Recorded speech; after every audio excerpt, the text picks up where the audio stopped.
Hello and welcome to another Bad Comic Review. This time we are looking at Avengers No Surrender issue 680. Now we are continuing the No Surrender storyline. Obviously this is part 6 and most of the team has just learned that Johnny Storm disappeared. They think he's dead. And two more of the MacGuffin pyramids appeared. One in Antarctica, one at Los Alamos. One of the geniuses, and you can't see the air quotes there, but they're there. She's got the purple hair, of course, because all purple-haired people are super geniuses. She's figuring out the elemental thing. Okay, good job. Way to catch up with the average human being that was paying attention. And everybody's upset. Red Hulk is out of the equation as well. His powers are screwed up because of something Hydra did. I don't care. So he gets swapped out by the Mystics, Brother Voodoo spell apparently, and Scarlet Witch, Brother Voodoo, and what's-his-face join Falcon and his team. Janet Van Dyne shows up too. She apparently got unfrozen when Johnny was taken out. One thing that irritates me is there's this gatefold cover thing advertising different issues. That really is annoying. It's really cheap paper too, so it's going to get really screwed up. So if you're buying this used, you'll want to look at the inside to make sure that both sides of that gatefold are intact. And it's about a third the way in and a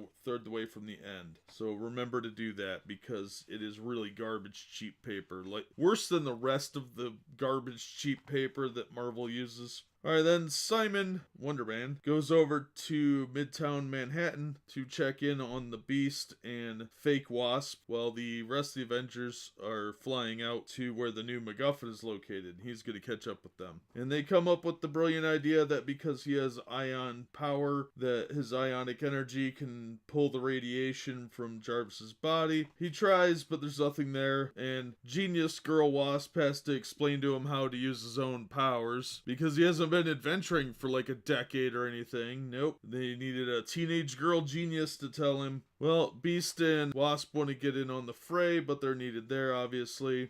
Which, you know, doctors, what are they? Then the issue actually picks up and starts getting pretty good. So we've got the Lethal Legion and the Black Order working it out in the Antarctic, trying to get the MacGuffin. And Rogue, Girl Thor, Voyager made-up character, Hercules, and I think that's Living Lightning, show up to fight them. And Rogue takes power from one of them and puts her fist through him. Looks like he might actually be dead, which, interesting. But she stole his power for a bit, which is pretty cool. And she's got a bloody fist now. But in the end, they end up driving everyone off, at least temporarily. No word on what's going to happen with the MacGuffin, but we do have a little teaser in the back about this rogue player that is in the Challenger's control. And I think we all know who it is, but I'm not going to ruin that one for you. And then at the very, very back, there is a sighting of Wolverine because they have to milk that for everything it's worth. And it's just a 4-panel thing of him walking. It's stupid. Alright, so overall, this issue, the first half could have been condensed down into maybe 5 pages instead of 15. Probably even less than that, honestly. There's just a lot of talking to try and, I don't know, they really need to work on these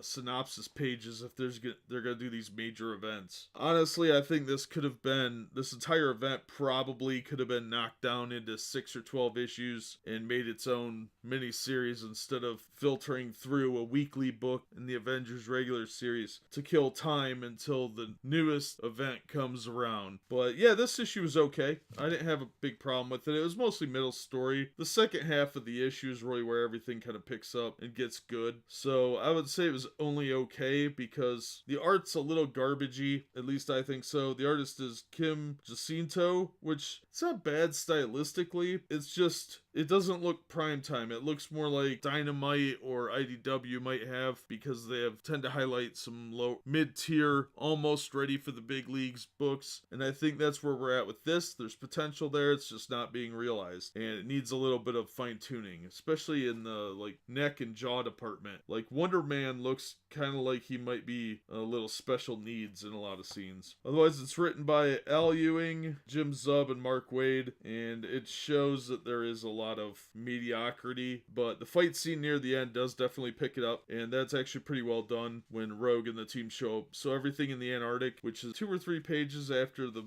middle of the book, then yeah, I would say it gets good then, but this issue's kind of a mixed bag. So I would say if you're already reading this series, it's okay. It's not a good jumping on point though. So that'll do it for this one. As always, thank you so much for listening and supporting the channel. Be sure and hit like, share, and subscribe, and we hope to see you on the next one.